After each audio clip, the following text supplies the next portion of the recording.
শুভেচ্ছা। পড়ছি the power of geography, Tim মার্শালের লেখা বেস্ট সেলার বই দ্য প্রিজনার্স অব জিওগ্রাফি দ্বিতীয় পর্ব দ্য পাওয়ার অব জিওগ্রাফি। বইটি বাংলায় ভাষান্তর করেছেন ইমরান ওয়াহিদ। শুরুর কথা। বাজ পাখি তখন শুনতে পায় না তার মনিবের কণ্ঠস্বর, সব কিছু ভেঙে পড়ে। কেন্দ্র আর ধরে রাখতে পারে না তার ভার। The second coming W.B. Yeats। ভারতবর্ষের উপসাগরের এক পাড়ে আরব উপদ্বীপের প্রায় পুরোটা দখল করে রেখেছে মরুভূমির দেশ সৌদি আরব।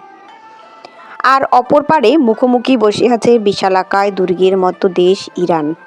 ধর্মীয় বিভাজন আর জ্বালানি সম্পদের জালে জড়িয়ে গোটা মধ্যপ্রাচ্যকে অস্থির করে রেখেছে এই দুই প্রতিদ্বন্দ্বী। ওদিকে প্রশান্ত মহাসাগরের দক্ষিণে রয়েছে অস্ট্রেলিয়া। দেশ হিসেবে আস্ত একটা মহাদেশকে পাওয়ার পরেও অস্ট্রেলিয়া মোটেও স্বস্তিতে নেই, কারণ ভূরাজনৈতিকভাবে তারা আটকে আছে বর্তমান সময়ের দুই প্রভাবশালী পরাশক্তি যুক্তরাষ্ট্র ও চীনের ঠিক মাঝখানে। অন্যদিকে গ্রিস ও তুরস্কের মধ্যকার দ্বন্দ্ব অনেক পুরনো। সেই প্রাচীনকাল থেকে ভূমধ্যসাগরের অঞ্চলে অবস্থিত এই দুই দেশটির মধ্যে নানা রকম দ্বন্দ্ব লেগেই আছে। সেই দ্বন্দ্ব যে কোনো মুহূর্তেই রূপ নিতে পারে সহিংসতায়। 2020-এর দশকে আপনাদের স্বাগতম। মাত্র 3 দশক আগেও বিশ্ব বিভক্ত ছিল মার্কিন ও সোভিয়েত শিবিরে, অথচ স্নায়ুযুদ্ধের যুগকে এখন মনে হয় যেন সুদূর অতীতের কোনো স্মৃতি। বর্তমান সময়ে আমরা ভূরাজনৈতিক প্রতিযোগিতার নতুন এক যুগে প্রবেশ করেছি। নতুন এই রঙ্গমঞ্চের শুধু পরাশক্তিই নয়, আরও বহু খেলোয়াড় সক্রিয়, এমনকি অনেক পার্শ্বচরিত্র কেন্দ্রস্থলে জায়গা করে নিয়েছে। পাশাপাশি এই প্রতিযোগিতা এখন আর কেবল পৃথিবীতেই সীমাবদ্ধ নেই, তা ছড়িয়ে পড়েছে বায়ুমণ্ডল পেরিয়ে চাঁদ ছাড়িয়ে মহাকাশ পর্যন্ত। কোনো প্রচলিত ব্যবস্থা প্রজন্মের পর প্রজন্ম ধরে টিকে থাকলে সেটাকে স্থায়ী মনে হওয়া স্বাভাবিক। তাই বড় কোনো পরিবর্তন এলে মানুষের মনে স্বভাবতই উদ্বেগ ও অস্থিরতা জন্ম নেয়। কিন্তু ইতিহাস আমাদের দেখায় বিশ্ব রাজনীতির কাঠামো কখনোই অপরিবর্তনীয় নয়। অতীতে তা যেমন বদলেছে, ভবিষ্যতেও বদলাবে। বেশ কিছুদিন হলো আমরা এগিয়ে চলেছি মাল্টিপোলার বা বহুমেরু বিশ্বের দিকে। ইতিহাসের বেশিরভাগ সময় জুড়েই পৃথিবী একাধিক আঞ্চলিক শক্তির প্রভাব বলয়ে বিভক্ত ছিল। তবে দ্বিতীয় বিশ্বযুদ্ধের পর শুরু হয় নতুন এক অধ্যায়। বিশ্ব বিভক্ত হয় দুই মেরুতে। একদিকে যুক্তরাষ্ট্রের নেতৃত্বে পুঁজিবাদী শিবির, অন্যদিকে সোভিয়েত ইউনিয়ন ও তার ঘনিষ্ঠদের নেতৃত্বে কমিউনিস্ট শিবির। এই দ্বিমেরু প্রতিযোগিতা অর্ধশতকেরও বেশি সময় ধরে বৈশ্বিক রাজনীতিকে নিয়ন্ত্রণ করেছে। অথচ কেউ কেউ বলেন এই প্রতিযোগিতা নাকি একটানা 8 দশক ধরে চলেছে। আপনি কোথায় গিয়ে থামবেন তা নিতান্তই আপনার দৃষ্টিভঙ্গি। সে যাই হোক, 1990-এর দশকে এসে পরিস্থিতি বদলে যায়। সোভিয়েত ইউনিয়নের পতনের ফলে কমিউনিস্ট শিবির ছত্রভঙ্গ হয়ে যায় এবং রাশিয়া নিমজ্জিত হয় অভ্যন্তরীণ সংকটে। অন্যদিকে চীন তখনও বৈশ্বিক শক্তি হিসেবে উত্থানের প্রাথমিক স্তরে। ফলে এক দশকেরও বেশি সময় ধরে যুক্তরাষ্ট্রই মূলত এককভাবে বিশ্ব রাজনীতির নিয়ন্ত্রক হয়ে উঠেছিল। বিশ্লেষকরা এই সময়কালকে বলেন ইউনিপোলার ডিকেড বা এক মেরুর দশক। কিন্তু 2000 সালের দিকে প্রবেশের পরই চিত্র পাল্টাতে শুরু করে। দেখা যাচ্ছে আমরা আবার হয়তো মানব ইতিহাসের মূল স্রোতে ফিরে যাচ্ছি। ইতিহাসের অধিকাংশ সময়ের মতো বর্তমান বিশ্বেও চলছে বহুপাক্ষিক প্রতিদ্বন্দ্বিতা। এই পট পরিবর্তনের শুরুটা ঠিক কোন সময়ে বা কোন ঘটনার মধ্য দিয়ে ঘটেছিল তা নির্দিষ্ট করা সহজ নয়। হঠাৎ কোনো স্ফুলিঙ্গ এসে পুরো বিশ্ব রাজনীতিকে এক ঝটকায় পাল্টে দিয়েছে, এমনটি বলাও অতিরঞ্জন হবে। তবে ইতিহাসে কিছু মুহূর্ত থাকে যেগুলো বৃহত্তর কাঠামোর পরিবর্তনের আগাম ইঙ্গিত দেয়। সেগুলো যেন একটি লেন্স, যার ভেতর দিয়ে ভবিষ্যতের রাজনৈতিক বাস্তবতা কিছুটা স্পষ্ট হয়ে ওঠে। 1999 সালের গ্রীষ্মের এক স্যাঁতসেঁতে রাতে কসোভোর যুদ্ধ বিধ্বস্ত রাজধানী প্রিস্টিনায় তেমনই এক মুহূর্তের সাক্ষী হয়েছিলাম আমি। এই কসোভো সংকট ছিল দীর্ঘ এক ডোমিনো ইফেক্টের চূড়ান্ত পর্বের সূচনা। কসোভো দেশটির অবস্থান বলকান উপদ্বীপে। ইউরোপের একদম দক্ষিণ ও পূর্ব প্রান্তের এই বিশাল উপদ্বীপের পশ্চিমে রয়েছে অ্যাড্রিয়াটিক সাগর ও আয়োনিয়ান সাগর, দক্ষিণে রয়েছে ভূমধ্য সাগর এবং পূর্ব দিকে এজিয়ান সাগর ও কৃষ্ণ সাগর। অঞ্চলটির একদম উত্তর পূর্ব থেকে শুরু করে উত্তর ও উত্তর পশ্চিম পর্যন্ত পুরোটাই পার্বত্য অঞ্চল। এরপরেই শুরু হয়েছে পশ্চিম ইউরোপ। ষোড়শ শতক থেকে শুরু করে প্রায় 500 বছর ধরে অটোমান বা উসমানী সাম্রাজ্যের দখলে ছিল এই বলকান উপদ্বীপ। ঊনবিংশ শতকে এসে অটোমান সাম্রাজ্য খুবই দুর্বল হয়ে পড়ে। এই পরিস্থিতিতে 1830 সালে অটোমান শাসন থেকে স্বাধীনতা ঘোষণা করে গ্রিস। তবে সেই সময় খুব সামান্য ভূমি গ্রিসের দখলে ছিল। প্রথম বিশ্বযুদ্ধের প্রাক্কালে উসমানী সাম্রাজ্যের এই দুর্বলতার সুযোগে 1908 সালে বুলগেরিয়াও স্বাধীনতা ঘোষণা করে। প্রথম বিশ্বযুদ্ধে উসমানীদের পরাজয়ের ফলে প্রতিটি বলকান জাতিগোষ্ঠী ভূমি দখলের লড়াইয়ে নামে। শুরু হয় বলকান যুদ্ধ। তুলনামূলকভাবে শক্তিশালী গ্রিস ও বুলগেরিয়া যথেষ্ট ভূমি দখল করতে সমর্থ হয়। পাশাপাশি জাতিগত আলবেনীয়রাও স্বাধীন আলবেনিয়া গঠন করে, আর পশ্চিম অংশের বাকি 6টি ছোট ছোট প্রজাতন্ত্র আলাদা আলাদা 5টি জাতিগোষ্ঠী ও 3টি ধর্মীয় জাতিগোষ্ঠীকে এক কাঠামোর মধ্যে আটকে গঠন করে যুগোস্লাভিয়া রাজ্য।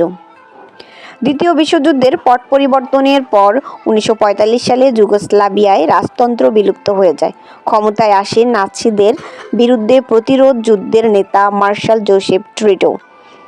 পরবর্তী 3 দশকেরও বেশি সময় ধরে দেশটিকে টিকিয়ে রাখতে সক্ষম হন এই সোশ্যালিস্ট নেতা। কিন্তু 1980 সালে টিটোর মৃত্যুর পর এই বহুজাতিক কাঠামো দুর্বল হয়ে পড়ে। সেই শূন্য স্থানে মাথা তোলে উগ্র জাতীয়তাবাদ। 1991 সালে সোভিয়েত ইউনিয়নের পতনের ফলে এই বারুদের স্ফুলিঙ্গ দেয়। পরবর্তী এক দশকে সার্ব, ক্রোয়াট, বসনিয়ান ও আলবেনিয়ানদের পারস্পরিক সহিংস ও সংঘাতে লাখ লাখ মানুষের মৃত্যু ঘটে। এর মধ্যে বসনিয়ার স্বাধীনতা যুদ্ধকে বলা হয় দ্বিতীয় বিশ্বযুদ্ধের পর ইউরোপের সবথেকে রক্তক্ষয়ী যুদ্ধ। প্রাক্তন যুগোস্লাভিয়া ভেঙে একে একে গঠিত হয় 8টি রাষ্ট্র। অনেকগুলো টুকরোয় বিভাজিত হয়ে যায় বলকান উপদ্বীপ। এই ঘটনার কারণেই বর্তমান সময়ে যে কোনো অঞ্চলে বড় কোনো রাষ্ট্র ভেঙে একাধিক রাষ্ট্র গঠনের প্রক্রিয়াকে বলা হয় বালকানাইজেশন।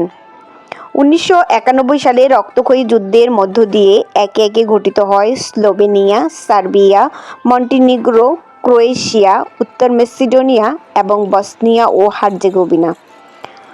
1995 সালে বসনিয়ার যুদ্ধ শেষ হলেও কসোভোতে রক্তপাত অব্যাহত থাকে।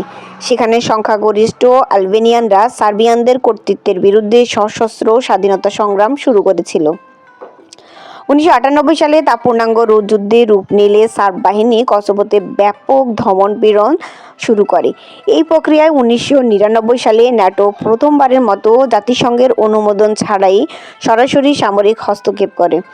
তখন আমি প্রিস্টিনার যুদ্ধ প্রতিবেদক হিসেবে কাজ করছি। ন্যাটোর বিমান হামলায় টিকতে না পেরে সদ্যই সার্ব বাহিনী কসোভো ছেড়ে পালিয়েছে, দক্ষিণ সীমান্তে ন্যাটোর স্থল বাহিনীর প্রবেশের অপেক্ষায়। এমন সময় শোনা গেল রাশিয়ার একটি সামরিক বহর বসনিয়া থেকে কসোভোর উদ্দেশ্যে রওনা দিয়েছে। ঐতিহাসিকভাবে সার্বদের সঙ্গে রাশিয়ার ঘনিষ্ঠ সম্পর্ক রয়েছে, তাই তারা চেয়েছিল উত্তাল এই সময়ে সার্বিয়া অঞ্চলে যেন তাদের ভূ রাজনৈতিক উপস্থিতি দৃশ্যমান থাকে। পর্দার আড়াল থেকে পশ্চিমের অগ্রযাত্রা দেখা নয়, এবার প্রয়োজন সরাসরি ও দৃশ্যমান পাল্টা পদক্ষেপ। কসোভোতে রাশিয়ার সামরিক উপস্থিতির সিদ্ধান্ত ছিল সেই বার্তারই প্রতীকী প্রকাশ। অনেক পর্যবেক্ষক মনে করেন এই সিদ্ধান্তের পেছনে তৎকালীন রুশ প্রধানমন্ত্রী ভ্লাদিমির পুতিনও বেশ খানিকটা ভূমিকা ছিল। সেই সময় তিনি রাশিয়ার নব্য জাতীয়তাবাদী রাজনৈতিক চেতনার দ্রুত উত্থান ঘটাচ্ছিলেন। এই ঘটনার মধ্য দিয়ে রুশ রাজনীতির কেন্দ্রস্থলে তার আবির্ভাব দৃশ্যমান হয়ে ওঠে। রাতের শেষ প্রহরে প্রধান সড়ক ধরে রাশিয়ার আর্মড বহর হুট করেই ঢুকে পড়ল প্রিস্টিনায়। তাদের গন্তব্য শহরের অন্য প্রান্তে অবস্থিত সেখানে এয়ারপোর্ট। আগে থেকেই পশ্চিমা সামরিক বাহিনীর উপস্থিত ছিল। শোনা যায় রাশিয়ানদের এই আগমনের খবর ন্যাটোর বাহিনী কাছে জানার আগেই আমার প্রতিবেদনের সূত্রে প্রেসিডেন্ট বিল ক্লিন্টনের কানে পৌঁছে গিয়েছিল। আমি লিখেছিলাম, রাশিয়ানরা গড়গড়িয়ে শহরে প্রবেশ করলো, তারা আবার ফিরে এলো পৃথিবীর রঙ্গমঞ্চে। সেটা হয়তো পুলিৎজার পাওয়ার যোগ্য কোনো প্রতিবেদন ছিল না, কিন্তু ইতিহাসে এই মুহূর্তের প্রথম সাক্ষ্য হিসেবে এর ভূমিকা ছিল অনস্বীকার্য। সেই বছরের সবথেকে বড় ঘটনার মধ্যেই ঢুকে পড়ে রাশিয়া জানান দিল যে ভূ রাজনীতিতে এখন থেকে তাদেরও দাবি আছে। রাশিয়াকে বাদ দিয়ে পৃথিবীর যে ইতিহাসের যে স্রোতধারা চলছিল তাকে চ্যালেঞ্জ ছোড়া এই ঘটনার মাধ্যমে হলো। 90-এর দশকের শেষভাগে যুক্তরাষ্ট্র হয়ে উঠেছিল অপ্রতিদ্বন্দ্বী। সোভিয়েত ইউনিয়নের পতনের পর থেকে এক মেরু বিশ্ব ব্যবস্থা তৈরি হয়েছিল, তাতে মনে হচ্ছিল পশ্চিমারাই বাকি পৃথিবীর কর্তা। কিন্তু প্রিস্টিনার সেই রাতেই স্পষ্ট হয়ে উঠল পরিস্থিতি আর আগের মতো অবস্থায় থাকছে না। বর্তমান রাশিয়া অবশ্য সোভিয়েত আমলের মতো আগ্রাসী ও সর্বশক্তিমান নয়। সোভিয়েত পরাশক্তি ছায়াশরীর মাত্র, তবু তারা যেখানে যতটুকু সামর্থ্য রাখে সেখানে প্রতিদ্বন্দ্বিতা করে বোঝাতে চায় প্রবল বলয়ের লড়াই এখনো শেষ হয়নি। কসোভোর ঘটনার পর থেকেই এই সংকেত পাওয়া যাচ্ছিল যে জর্জিয়া, ইউক্রেন, সিরিয়া কিংবা ভবিষ্যতে অন্য যে কোনো প্রেক্ষাপটে পশ্চিমারা তাদের প্রভাব বিস্তারের চেষ্টা করলেই রাশিয়া পাল্টা খেলায় নামবে। কসোভোর 4 বছরের পরের ঘটনা। মার্কিনী ও ব্রিটিশদের নেতৃত্বে ন্যাটো বাহিনীকে ইরাকে আগ্রাসন চালিয়ে সাদ্দাম হোসেনকে উৎখাত করেছে। ধীরে ধীরে সেখানে বিদ্রোহ দানা বাঁধছে। তখন আমি সে সময় ছিলাম কারবালা শহরে। শহরটি গোটা বিশ্বের শিয়া মুসলিমদের কাছে সবথেকে পবিত্র স্থান হিসেবে বিবেচিত হয়। সাদ্দাম ছিলেন সুন্নি মুসলিম। তার আমলে শিয়াদের বেশ কিছু ধর্মীয় রীতি ও আচরণ নিষিদ্ধ করে দেওয়া হয়েছিল। এর মধ্যে অন্যতম ছিল ধারালো বস্তু দিয়ে নিজের শরীরে ক্ষত তৈরির ঐতিহ্যবাহী প্রথা। এক রৌদ্র তপ্ত দুপুরে আমি দেখলাম 10 লাখেরও বেশি শিয়া বন্যার স্রোতের মতো চারদিক থেকে কারবালা শহরে এসে ঢুকলো। দেশের বিভিন্ন অঞ্চল থেকে এসেছে তারা। এদের মধ্যে বহু লোক ধাতব চাবুক দিয়ে নিজের পিঠে আঘাত করছে। অনেকে নিজের কপাল ছিঁড়ে দিচ্ছে। কিছুক্ষণের মধ্যেই তাদের সারা শরীর বেয়ে রক্ত ঝরতে লাগলো, লালচে হয়ে উঠল রাজপথের ধূসর বালি।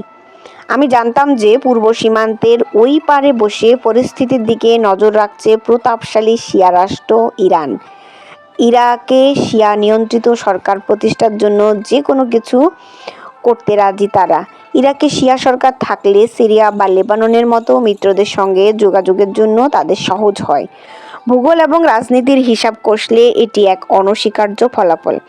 আমি সেদিন লিখেছিলাম, এই তীব্র উচ্ছ্বাস একদিকে যেমন ধর্মীয় রেওয়াজের বহিঃপ্রকাশ, পাশাপাশি এক শক্তিশালী রাজনৈতিক বিবৃতিও বলা যায়। এই উচ্ছ্বাসের তরঙ্গ এমনকি ভূমধ্য সাগরেও পৌঁছে যাবে। সেই সময় এই অঞ্চলে রাজনৈতিক ভারসাম্য টলে গেছে। ইরান ভাবছে সে যদি তার হাত শক্তিশালী করতে পারে তাহলে এই অঞ্চলে মার্কিন আধিপত্যের বিরুদ্ধে তার অবস্থান আরেকটু দৃঢ় হয়। আর কারবালার এই ঘটনাটি ছিল সেই পরিবর্তিত রাজনৈতিক চিত্রের ক্যানভাস। দুঃখের বিষয় হলো এই দৃশ্য আঁকা হয়েছিল রক্তের রঙে। ভূরাজনীতিকে একসময় বলা হতো গ্রেট গেম। এই গ্রেট গেমে এখন প্রতিযোগীর সংখ্যা অনেক। এই যে জটিল একটা বিশ্ব বাস্তবতায় বর্তমানে আমরা অবস্থান করছি তার ভিত গড়ে দিয়েছে এই দুইটি বিশেষ মুহূর্ত। এই দুইটি মুহূর্তেই আমার মনে হয়েছিল ভূ রাজনীতির পরবর্তী গতিপথে একটা ঝলক হয়তো আমরা দেখে পেলাম 2010-এর দশকে, যখন একে একে মিশর, লিবিয়া বা সিরিয়ার ঘটনায় গড়াতে শুরু করলো, তখন পরিস্থিতি আরও স্পষ্ট হয়ে উঠল আমার কাছে। মিশর জুড়ে গণ আন্দোলনের মধ্যে অভ্যুত্থান ঘটিয়ে প্রেসিডেন্ট হোসনি মোবারককে উৎখাত করল সামরিক বাহিনী।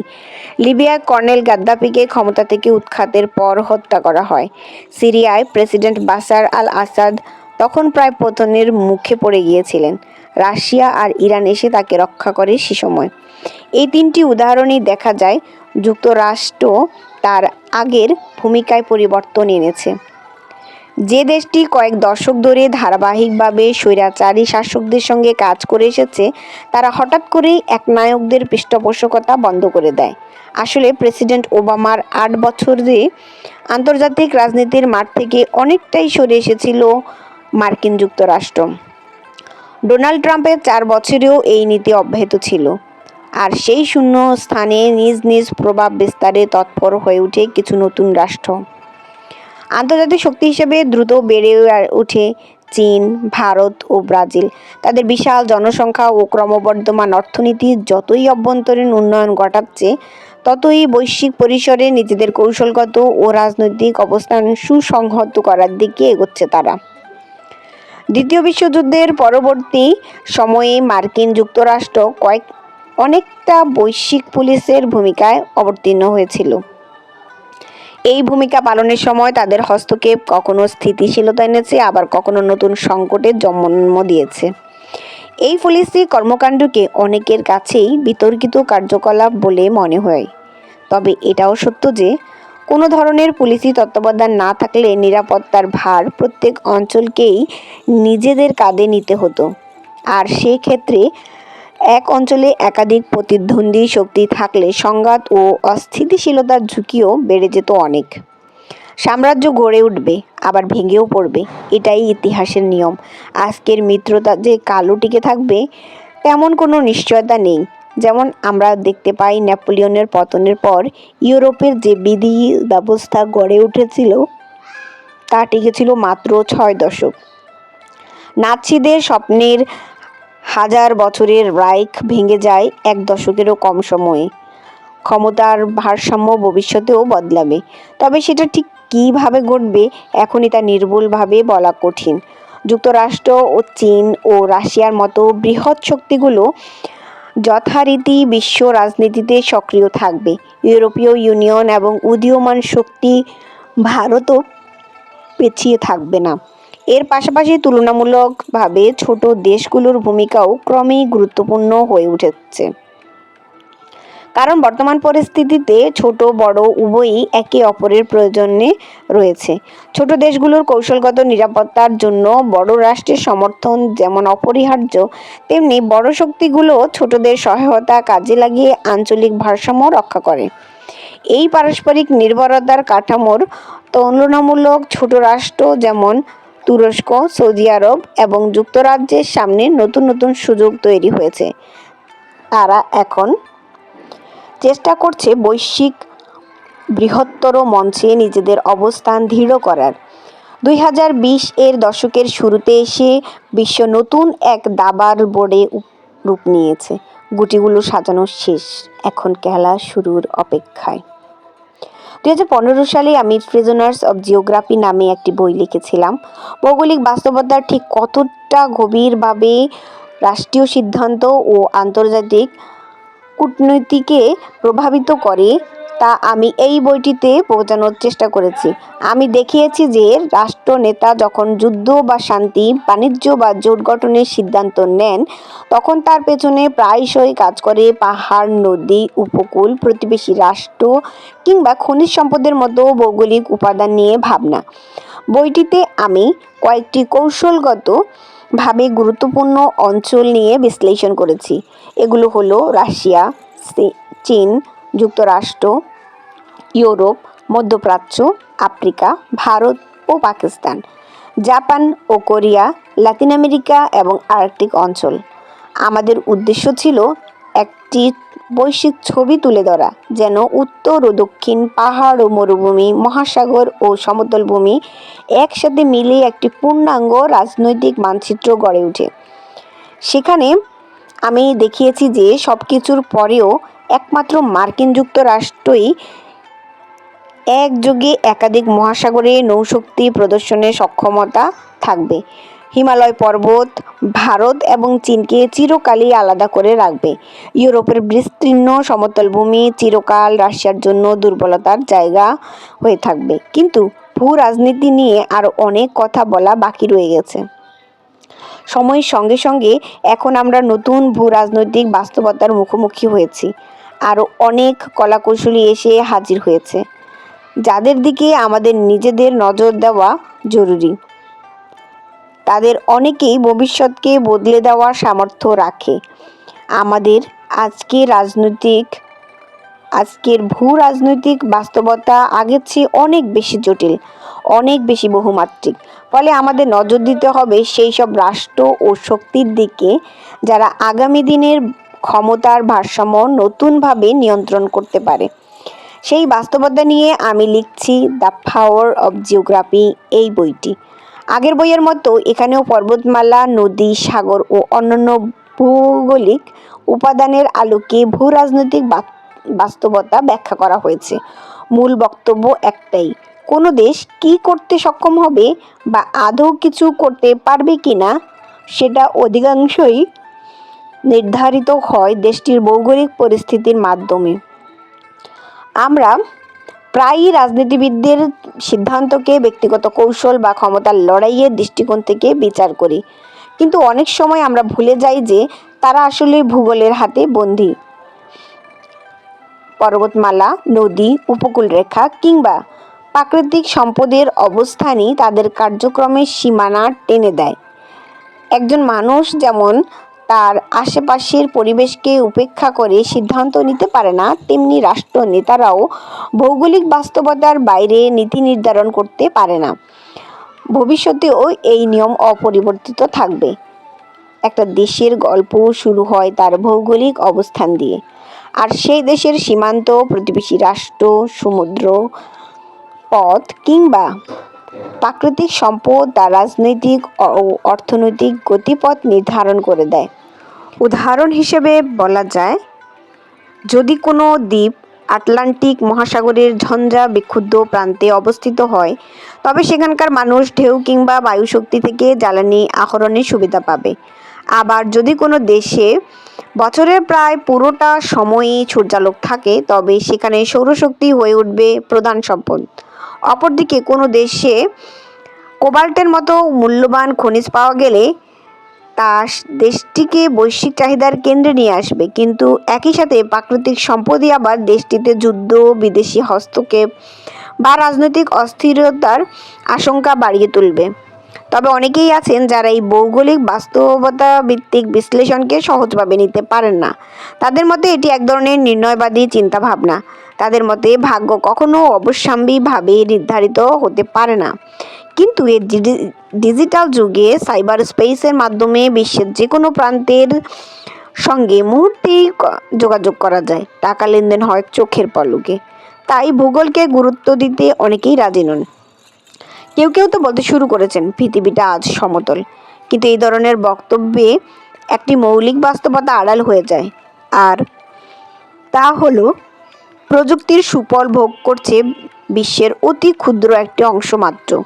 নিয়মিত ভিডিও কনফারেন্স করা কিংবা বিমান চড়ে সাগর পেরিয়ে বিজনেস মিটিং করতে যাওয়া সামর্থ্য রাখেন বিশ্বের খুব অল্প সংখ্যক মানুষ। পৃথিবীর বাকি 8 মিলিয়ন মানুষের জীবনযাপন এইসব সুযোগের কল্পনার বাইরে থাকে। আজও মিশরের কৃষকরা সেচের পানির জন্য তাকিয়ে থাকে ইথিওপিয়ার দিকে।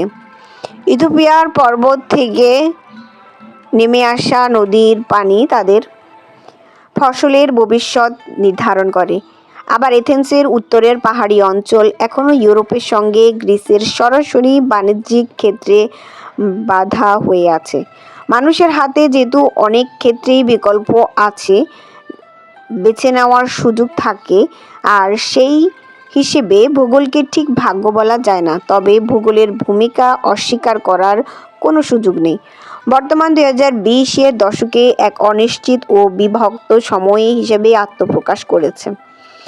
এই অস্থিরতার পেছনে রয়েছে নানা জটিল প্রক্রিয়ার সম্মিলন, বিশ্বায়নের সুফল, বিশ্বায়নের বিরুদ্ধে ক্ষোভ, কোভিড-19 মহামারী, প্রযুক্তির দ্রুত রূপান্তর, জলবায়ু সংকট এবং রাজনৈতিক শক্তির বা রাষ্ট্রীয় শক্তির নতুনভাবে পুনর্গঠিত হওয়ার প্রবণতা। আর এই সব কিছুই দ্য পাওয়ার অব জিওগ্রাফি বইটিতে তুলে ধরা হয়েছে। এই বইতে একবিংশ শতকে চলমান রাজনৈতিক এবং যেসব সম্ভাব্য রূপরেখা আলোচনা করা হয়েছে, সেই সাথে এইসব বিষয় কিভাবে বহুমেরুর বিশ্বে সুদূর প্রসারী প্রভাব বিস্তার করতে পারে তার জন্য প্রচেষ্টা চালানো হচ্ছে। ইরানের কথাই বলা যাক। ইরান ধীরে ধীরে মধ্যপ্রাচ্যের ভবিষ্যৎ রূপকল্প তৈরি করছে। পারমাণবিক শক্তি অর্জনের উচ্চাকাঙ্ক্ষা ধরে রাখায় তারা হয়ে পড়েছে প্রায় একঘরে। তবুও মধ্যপ্রাচ্যে নিজেদের প্রভাব বিস্তারের লক্ষ্যে নিরলসভাবে কাজ করে যাচ্ছে ইরান। নিজেদের প্রভাব টিকিয়ে রাখতে ইরানের সবচেয়ে বড় কৌশল হলো তথাকথিত শিয়া করিডর। এই ভূ রাজনৈতিক করিডর বাগদাদ থেকে দামেস্ক হয়ে বৈরুত এবং সেখান থেকে ভূমধ্য সাগর পর্যন্ত বিস্তৃত। করিডর কেবল ভৌগোলিক সংযোগ নয়, বরং এটা হলো ইরানের রাজনৈতিক ও সামরিক প্রভাব বজায় রাখার অবলম্বন। তাদের আঞ্চলিক প্রতিপক্ষ সৌদি আরবের শুধু তেল ও বালি নয়, বরং দীর্ঘদিনের কূটনৈতিক কৌশলেরও অভিজ্ঞতাও এই মরু রাজ্যের সম্পদ। সৌদি আরব যুক্তরাষ্ট্রকে সবসময় নিজেদের মিত্র বলে মনে করে এসেছে, কিন্তু নতুন বাস্তবতা হলো একদিকে বৈশ্বিকভাবে জীবাশ্ম জ্বালানির ব্যবহার ধীরে ধীরে কমে আসছে, অন্যদিকে যুক্তরাষ্ট্র নিজেরাই তেল উৎপাদনে প্রায় স্বনির্ভর হয়ে উঠেছে। ফলে ওয়াশিংটনের কৌশলগত অগ্রাধিকারের তালিকায় মধ্যপ্রাচ্য আর আগের মতো শীর্ষস্থানে নেই।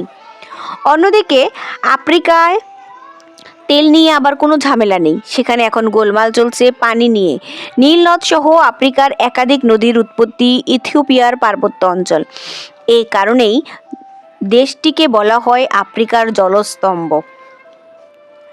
উজানের দেশ হওয়ায় ইথিওপিয়ার অবস্থান স্বভাবতই সুবিধাজনক, আর তার নিচে অবস্থানকারী দেশগুলো, বিশেষ করে মিশর, তার উপর নির্ভরশীল।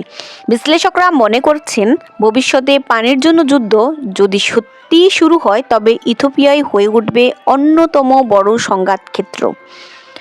তবে একই সঙ্গে প্রযুক্তি ব্যবহার করে ভৌগোলিক সুবিধা অর্জনের ঘটনাও আমরা এখানে দেখতে পাই। প্রযুক্তির ক্ষমতা ব্যবহার করে জলবিদ্যুৎ উৎপন্ন করে দেশটি নিজের ভাগ্য বদলে ফেলেছে। তবে পুরো আফ্রিকা মহাদেশের ভাগ্য কিন্তু একই রকম নয়। উদাহরণস্বরূপ সাহারা মরুভূমির ঠিক নিচে অবস্থিত সাহেল অঞ্চলের কথাই বলা যায়। এই বিস্তৃত রুক্ষ শুষ্ক ভূখণ্ড থেকে আগে থেকেই নানা রকম ভৌগোলিক ও সাংস্কৃতিক বিভাজনের জর্জরিত। তার উপর যুক্ত হয়েছে একের পর এক যুদ্ধ আর সহিংসতা। এমনকি এই অঞ্চলের কিছু জায়গায় এখন কার্যত আল কায়দা ও আইএস এর মতো জঙ্গি গোষ্ঠীর নিয়ন্ত্রণে। এই অঞ্চলে চলতে থাকা ভয়াবহ মানবিক বিপর্যয় ভবিষ্যতে আরও খারাপ পরিস্থিতিতে দাঁড়াতে পারে। ভবিষ্যতে এই অঞ্চলের মানুষ শরণার্থী হয়ে পালাবে, আর সেই শরণার্থীর ঢেউয়ের প্রথম ধাক্কা খাবে ইউরোপ। শরণার্থীদের ইস্যুতে ভূমধ্য সাগরে গ্রিসের অবস্থানও আবার গুরুত্বপূর্ণ হয়ে উঠেছে। গ্রিস ইউরোপের প্রবেশের অন্যতম সিংহদ্বার। ফলে আফ্রিকা ও মধ্যপ্রাচ্য থেকে আসা শরণার্থীদের প্রথম ধাক্কাটা প্রায় সবসময়ই এসে পড়ে এই দেশটির ঘাড়ে। দেশটির ভৌগোলিক অবস্থান ভূমধ্যসাগরের পূর্বাঞ্চলে, আর এই অঞ্চলটি আগামী দিনে ব্যাপক ভূ রাজনৈতিক কম্পনের কেন্দ্রবিন্দু হতে চলছে। পূর্ব ভূমধ্যসাগরে আবিষ্কৃত হয়েছে নতুন গ্যাস ক্ষেত্র, আর এই দখল নিয়ে গ্রিসের সঙ্গে তুরস্কের দ্বন্দ্ব পেয়েছে নতুন মাত্রা। একদিকে গ্রিস ইউরোপিয়ান ইউনিয়নের সদস্য, যার মাধ্যমে দেশটির হাতে আছে কূটনৈতিক ও অর্থনৈতিক শক্তি। অন্যদিকে তুরস্ক ক্রমেই আগ্রাসী হয়ে উঠেছে, বিশেষ করে সামরিক দিক থেকে। শুধু গ্যাস ক্ষেত্র দখল নয়, তুরস্কের ভূ রাজনৈতিক উচ্চাকাঙ্ক্ষা দিন দিন বেড়েই চলছে। তারা এখন একটি বড় স্বপ্ন লালন করছে, নব্য উসমানীকরণ। অর্থাৎ তারা চায় এক সময়কার উসমানী খেলাফতের আদলে আধুনিক তুরস্ককে গড়ে তুলতে, পার্শ্ববর্তী অঞ্চলগুলোতে প্রভাব বিস্তার করতে। তারা প্রাচ্য ও পাশ্চাত্যের মধ্যে নতুন এক যোগসূত্র হয়ে দাঁড়াতে চায়, আর এই উচ্চাকাঙ্ক্ষার মূলে রয়েছে তাদের প্রাচীন গৌরব ফিরে পাবার বাসনা এবং আঞ্চলিক পরাশক্তি হিসেবে প্রতিষ্ঠা পাওয়ার লক্ষ্য। সাম্রাজ্য হারানো আরও একটি দেশ হলো যুক্তরাজ্য। শীতল আবহাওয়ার একগুচ্ছ দ্বীপ নিয়ে গঠিত এই রাষ্ট্রটির অবস্থান উত্তর ইউরোপের সমভূমির একদম পশ্চিম প্রান্তে আটলান্টিক মহাসাগরের বুকে। দ্বিতীয় বিশ্বযুদ্ধের আগেও বলা হতো ব্রিটিশ সাম্রাজ্যের সূর্য কখনো অস্ত যায় না। সেই বিশাল সাম্রাজ্য হারানোর পর থেকেই ভূ রাজনৈতিক প্রেক্ষাপটে নিজেদের নতুন অবস্থান খুঁজে চলছে গ্রেট ব্রিটেন। ব্রেক্সিটের পর দেশটি আরও বিচ্ছিন্ন হয়ে উঠেছে। আপাত দৃষ্টিতে দেশটিকে দেখলে মনে হবে একটি মধ্যম সারির ইউরোপীয় শক্তি বিশ্বজুড়ে রাজনৈতিক ও অর্থনৈতিক সম্পর্ক গড়ে তোলার চেষ্টা করছে, কিন্তু বাইরের পরিস্থিতির চেয়ে বরং অভ্যন্তরীণ সংকটই তাদের ভোগাচ্ছে বেশি। স্কটল্যান্ডের মানুষ ক্রমে নিজেদের ব্রিটেন থেকে আলাদা ভাবতে শুরু করেছে। স্কটল্যান্ডের মানুষ স্বাধীনতা চায়। এবার নজর দেওয়া যাক ইউরোপের দক্ষিণে। ইউরোপের অন্যতম প্রাচীন রাষ্ট্র হওয়া সত্ত্বেও স্পেন আজ বিভাজনের মুখে। কাতালানদের স্বাধীনতার দাবি স্পেনের জাতীয় ঐক্যকে কঠিন চ্যালেঞ্জের মুখে ফেলে দিয়েছে। ইউরোপীয় ইউনিয়নের পক্ষে কাতালোনের স্বাধীনতা আন্দোলনে সমর্থন দেওয়া সম্ভব নয়, কিন্তু কাতালোনিয়া স্বাধীনতা ঘোষণা করলে একটি নতুন দুর্বল রাষ্ট্রকে একা ছেড়ে দেওয়ার অর্থ হলো রাশিয়া ও চীনের জন্য ইউরোপে নাক গলানোর সুযোগ করে দেওয়া। স্পেনের এই সংকট দেখেই দেখা যায় একবিংশ শতকে তথাকথিত আধুনিক জাতিরাষ্ট্র এবং ইউরোপিয়ান ইউনিয়নের মতো সংস্থাগুলো আসলে কতটা ভঙ্গুর ও অস্থিতিশীল। ভূ রাজনৈতিক দ্বন্দ্ব বা প্রতিযোগিতা চিরকালই ছিল, ভবিষ্যতেও থাকবে। তবে বর্তমান সময়ে সবচেয়ে তাৎপর্যপূর্ণ চমক হলো মাটির পৃথিবী ছাড়িয়ে শক্তি প্রদর্শনের এই লড়াই পৌঁছে গেছে মহাকাশে। মহাকাশে মালিককে? এই মালিকানা নির্ধারণ হয় কিভাবে? এমনিতে চূড়ান্ত সীমানা বলে আসলে কিছু হয় না, তবে মহাকাশকে আমরা অনেকটা সর্বশেষ সীমান্ত হিসেবেই ধরে নিই। আর আপনি তো জানেনই এই সীমান্ত অঞ্চলগুলো কেমন হয়, বুনো, অনিয়ন্ত্রিত, আইন কানুনের তোয়াক্কা কম। ভূপৃষ্ঠ থেকে একটা নির্দিষ্ট উচ্চতার পরেই সার্বভৌমত্ব বলে আর কিছু থাকে না। কোনো দেশই আসলে সেখানে সার্বভৌমত্ব দাবি করতে পারে না। আমি চাইলে আমার দেশের স্পাই স্যাটেলাইটকে নির্দিষ্ট উচ্চতায় উঠিয়ে আপনার দেশের উপর স্থির রাখতে পারি। এমন কোনো আন্তর্জাতিক আইন নেই যা দিয়ে আপনি তা ঠেকাতে পারবেন। এই মুহূর্তে একাধিক পরাশক্তি মহাকাশে নিজেদের কর্তৃত্ব সুসংহত করতে উঠে পড়ে লেগেছে। তাদের সঙ্গে যুক্ত হয়েছে নানা প্রাইভেট কোম্পানিগুলো। আমরা যদি অতীতের ভুলগুলো থেকে আন্তর্জাতিক সহযোগিতার পাঠ নিতে ব্যর্থ হই, তাহলে সামনে হয়তো অপেক্ষা করছে সর্বাধুনিক অস্ত্রে সজ্জিত এক ভয়াবহ প্রতিযোগিতার যুগ। তবে আমরা গল্প শুরু করব পৃথিবীর সেই প্রান্ত নিয়েই, যে অঞ্চলটি মাত্র কয়েক শতাব্দী আগেও অচেনা ছিল বাকি পৃথিবীর কাছে। পরিচিত পৃথিবী থেকে অনেক দূরে প্রশান্ত মহাসাগরের বুকে বিশাল এক মহাদেশ এটি। বর্তমান জাতিরাষ্ট্রের যুগে এসে অতীতের সেই বিরান ভূমি আজ অর্থনৈতিকভাবে ইন্দো প্যাসিফিক অঞ্চলের অন্যতম শক্তিশালী রাষ্ট্র। কিন্তু এই দেশটি পড়ে গেছে এক অঞ্চলের আধিপত্য নিয়ে যুযুধান দুপক্ষের মাঝখানে। দেশটির পূর্ব দিকে রয়েছে মার্কিন যুক্তরাষ্ট্র আর পশ্চিমে রয়েছে চীন।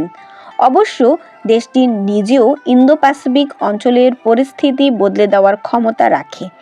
শুরু করছি আমাদের এইবারের গল্পের অন্যতম প্রধান খেলোয়াড় দ্বীপ মহাদেশ অস্ট্রেলিয়াকে দিয়ে। ধন্যবাদ সবাইকে। আজ এ পর্যন্তই। পরের পর্বে আমরা শুরু করব অস্ট্রেলিয়া।